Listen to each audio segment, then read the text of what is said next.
The Pitt DLC is coming with lots of free rewards to claim. In this overview, I'm going to show you the full list, the respective drop rates, and showcase the visual items, no mods. Let's get started.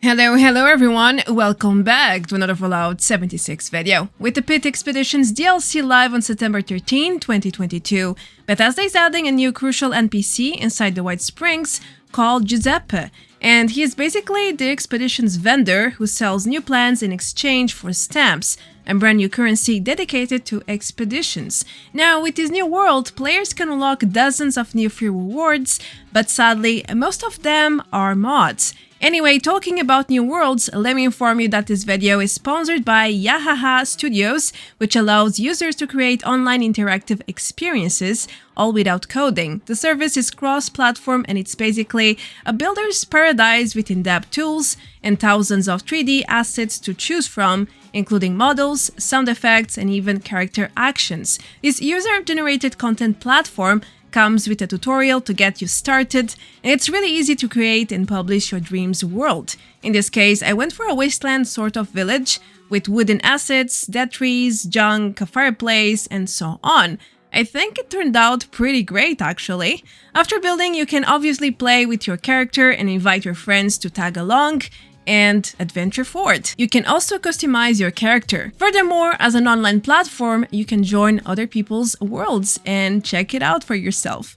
As I did here in this time-limited detective scene where the main goal was to find a code to escape, probably through these notes. I failed in the end, but I think the key was there. In this other world, the goal was simply to survive and escape while going through all these deadly traps. And yes, you can fight and also die, depending on the world rules. If you would like to give it a try, feel free to download the app and start building right away. The link is below the video. Now let's get back to the Pitt rewards, starting with the lists and drop rates. Expeditions are coming with a new reward system. Basically, Bethesda added two ways to get the same rewards. The Pitt rewards pool is shared between a vendor and direct rewards. Now, at the White Spring Resort turned into the Responder's Refuge, you can find Giuseppe, a new mighty vendor located at the Nuka-Cola bar, close to the Nuka-Cola vendor. Giuseppe currently sells 39 plans as Pitt rewards, and these same exact plans are the ones that drop from completing a perfect expedition, by completing all the 4 objectives to be more precise. However, you can only receive one of these plans once per week directly from Expeditions, at least according to the patch notes. So yeah, even if you do perfect runs every day all the time, you won't always get a unique plan. But you can farm stamps with every expedition. The more objectives you do, the more stamps you get, so it's worth doing them either way. And then later, you can just buy the new plans by the order you prefer at Giuseppe. Anyway, here's the full rewards list with the respective stamp costs. The link to download these charts are below the video too, in case you want to keep it.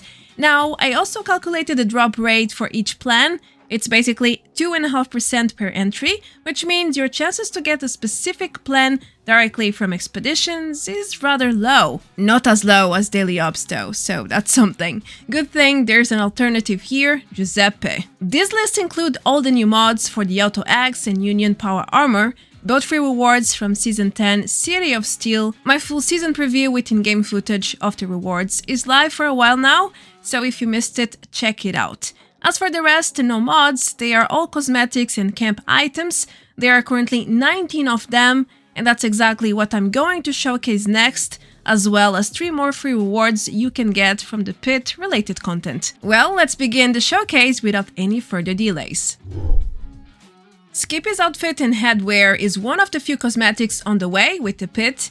It's this sort of mechanic/workers overalls in blue with a protective eye mask as the head matching part. This outfit comes with a lot of adornments such as belts, pockets, bottles, tools, gloves, and others. There's also a stamp with the Pitts on the back, which is a slang for boring or unpleasant place. A small hint referring to the new map, I suppose. Bethesda, what are you doing?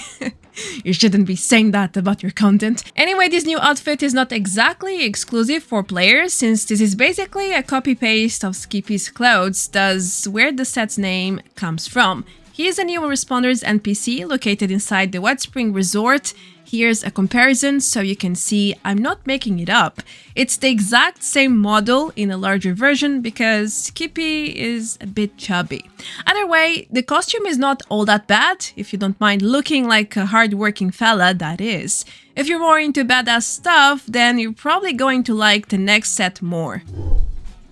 The Danilo's outfit and hat are another 2 new cosmetics you can get with the Pitt free rewards. This one has a more wasteland vibe to it, with a rain long coat, a hoodie and cap, and worn out clothes underneath, the jeans and a dirty white shirt. It's a pretty worn out set, typically of a post-apocalyptic world. But just like Skippy said, this one is also not exclusive for players. No. This is just actually Danilo's clothes, another new NPC, one of the main protagonists inside the pit. Here's a side-by-side comparison. And yeah, it's the same again. However, players cannot look 100% like him since he often uses this new gas mask, and I don't think Bethesda is releasing that item, at least not yet. There are also a few new weapon skins on the way, such as this Fanatic Pump Action Shotgun skin. It's golden and bloody, just the way Fanatics like their gear. There's quite a detail on this one, especially on the barrel as shown, with the engravings and more gold. Too bad this skin is made for a weapon type hardly anyone uses, but hey-oh, it's a great one nonetheless. There's another shotgun new paint, the Union hunting rifle skin. This is a very woodsy paint with a blue Pittsburgh logo on it. In my view, it's a very basic paint, and it's not like it will be much use either way, because hunting rifles are among the least used weapons at endgame. I could go as far as saying such paints look more like rushed field rewards, but I will leave the final judgment in your hands. Next, check out this new Fanatic Barrier, a defensive item with 2 different sides. It's like 2 different barriers actually, depending on which side you are looking at. Now, which one is the outer side and which one is supposed to be inside? Both look suitable for the job. However, I guess the keep out part is giving away the answer. So yeah, that's definitely the outer side. Anyhow, this Fanatic Barrier looks amazing in my view and very strong with so much steel, concrete, metal bars, barbed wire, and lots of small details. I suppose this one will go perfectly with the existing Raider items as well as other metallic building sets. As per usual, with every major update, there's also a new Trogg Tube for the Misc Tubes collection under the building menu. Now, as the Trogg itself, it's one of the lighter ones, and it's very refined, as you can see in the close-up. You can clearly see the textures, the wrinkled skin, the eyes, the teeth, the tail, and everything really. It's a pretty scary tube, just like the Wendigo one, for example. I would say this is a great addition for the Pit-related creations, or simply for spooky camps coming up for Halloween. It's surely very spooky on its own. Either way, this is another sort of fill-up reward because it's relatively easy to make. I mean, the tube is always the same one, and the Trogg, it was made as an enemy to start with, so I think you get what I'm trying to say here. Next in line, let me show you the Pittsburgh Street Kit, which includes 5 new items to help you build your own corner of the pit. As the name suggests, these items can be found in the new map, so they are shared assets both for environment creation and for player use. Let's start with the lights. The Pittsburgh freestanding traffic light can be found under lights, of course, at the free long street lamp entry at the very end. This lamp is quite large and very colorful, with the typical red, yellow, green traffic lights placed on every corner of the lamp, so all 4 sides have lights. As to be expected, players can turn it on and off as they please. Lastly, the lights swap color automatically. There is no player control over that though. Next, there's the Pittsburgh Arched Street Light. It also shows up on the same lights entry as the last item. Now, this lamp is massive, one of the tallest we ever got so far. It barely fit my camera. It was not so easy to capture footage here because it was so massive. You can also turn it on and off as any other light. As for the intensity, it's a street lamp, so naturally it's strong. Here's an example at night. As you can see, everything around is well illuminated, including the small house. Alright, the street kit also includes the Pittsburgh Angular Street Pole, and this is basically a power conductor pole. It's not a lamp. I first thought it was, but not really. It even has its own entry in the building menu. Now, besides being really tall as well, this pole is meant to carry electricity across your camp, workshop, or shelters. I think the best use for this one is for outdoor structures like gardens, yards, or a secondary construction away from your main power source. The fourth item part of this kit is the Pittsburgh Fire Hydrant, the same exact model found in the new map. It's this red and white asset, which is a new water source. It can only be placed on soil, by the way. Foundations, forget about it.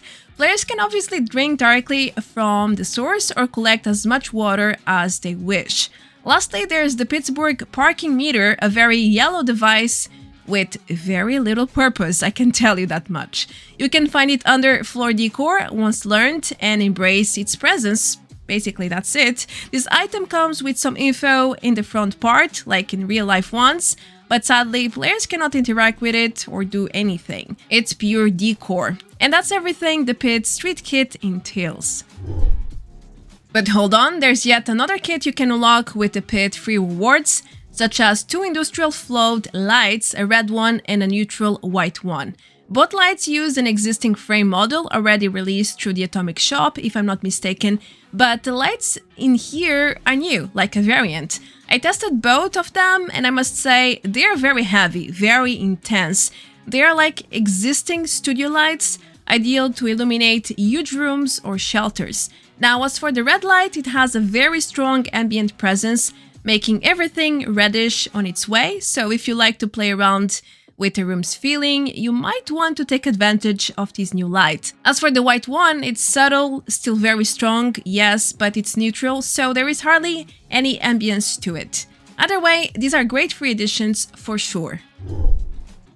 The Pitt rewards wouldn't be complete without a few signs, and Bethesda is releasing 2 traffic signs directly from Pittsburgh. The first one is a wall decor sign with a green background saying the respective city's name and an arrow pointing forward. The same sign is also unlockable for floor decor, this time with a floor support frame for placement. However, the sign itself is the same exact one as the first.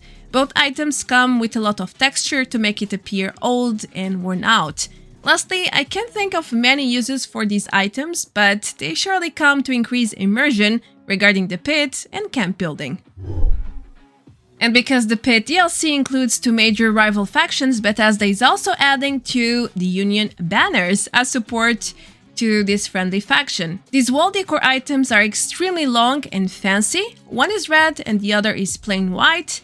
Both feature the Union logo at the very center. Now, for normal building rules, I found out several issues when it comes to placement. For instance, it's not possible to place it over windows. I tried and it never worked.